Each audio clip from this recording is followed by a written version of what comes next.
Welcome to Chillin' 101. We hope this video helps. You begin by building structure. Open your main page frame, then create a pop-up frame sized for your target device, for example 360 x 640. Convert that pop-up into a component so you can reuse it and name it modal or pop-up to avoid confusion.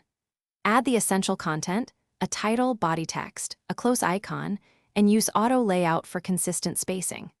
Once done, nest groups logically and check padding. This enables predictable resizing and faster prototyping behavior. Next, you wire up interactions in the Prototype tab.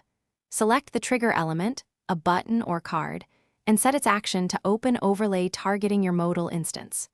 Make deliberate choices. Position the overlay centered or offset, enable close when clicking outside for quick dismissal, and pick an animation such as move in or fade with a comfortable duration.